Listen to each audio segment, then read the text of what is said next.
sa inyo mga amo ko at mga papa. So panibagong araw at panibagong kaskasan na naman. So diba, syempre mataas yung nabili nating shock. At sabi ko nga sa inyo doon sa nakaraang video ko ay papalitan natin yun ng mas maigi. So ayun, ngayon tayo paparoon sa Muntinlupa para kunin ang shock na maganda at mabisa na. So yan, syempre babiyahin muna tayo ng pagkalayo-layo simula din sa Valenzuela hanggang sa Muntinlupa. So rin sa mga puntong rin, nasa Baisa pala tayo, sa may Caloocan pala ang tayo niyan syempre. So iba-iba na, meron nang hindi na natin hinahawakan ng cellphone natin kung mapapansin nyo. So ayan, babiyahin natin ay dire-diretso. Maganda ang panahon, awa naman ng Diyos at hindi mahirap kasi mahirap bumiyahe pag maulan. So syempre nasa nagdahan nagari ay nagdahan natare basta yun doon kung naliligo ng diyan.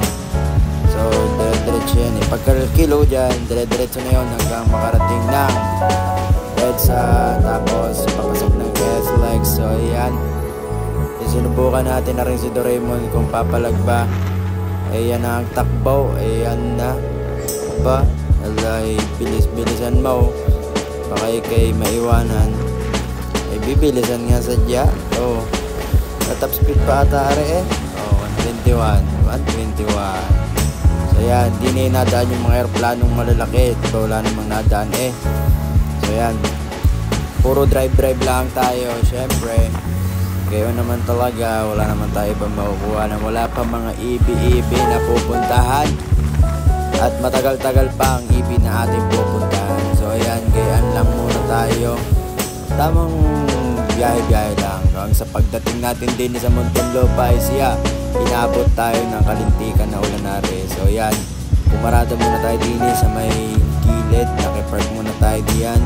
At nung nagkaigi-igi na tong ulan na ito, syempre pinapahinaan lang natin. Nung huminahina na ay saka naman na tayo din lalargan yan. So yan, sa mga puntong yan paalis na ulit tayo. Nag-milk tilaang tayo diyan sa Big Bro. Ay siya, shoutout sa Big Bro, baka naman kada ibilaang ay siya isang galon ng milk tea. So yan, kinuha na natin ang ating helmet. Ayan na.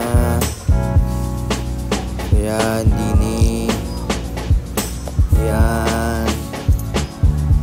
So siya, paalis na tayo sa mga puntong iyan ay pinupunas-punasan at pinapagpagan lang natin ang ating upuan. Okay.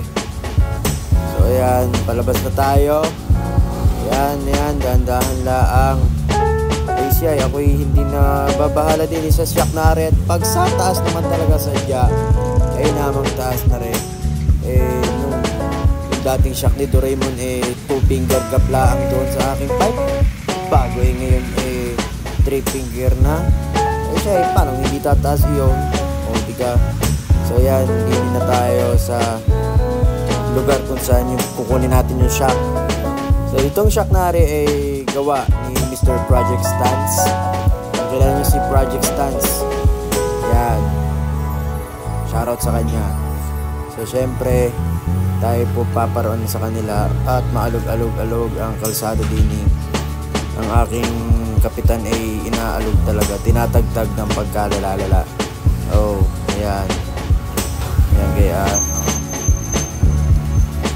hindi na tayo doon sa may kataas-taasan doon sa kanila Ayan, kapit na ng daan din Oh.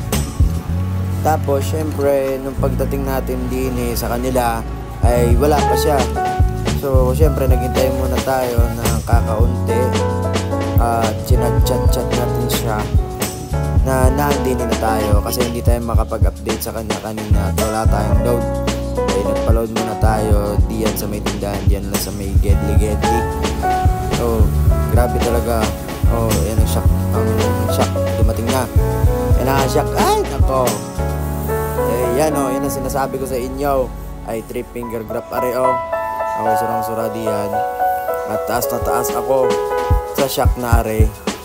Kaya are binili natin at pinapogi pa kay Doraemon. So yun, nung nakabit na, are ang sitwasyon sa ilalim ay siya dikit na dikit, pero iyan ay biniltak na natin, pinasok na para hindi na naggagasgasan. So syempre nung matapos ang kabitan, konting kwentuhan, at ayun, nagpasalamat na rin tayo kay Mr. Project Stance. Salamat sa mabisang shock mo at may pangharabas na naman tayo. So yun, paalis na tayo at pauwi na rin tayo sa Valenzuela. So ayun lang, kita-kits sa mga EB, mga meet na darating. So peace out, yo.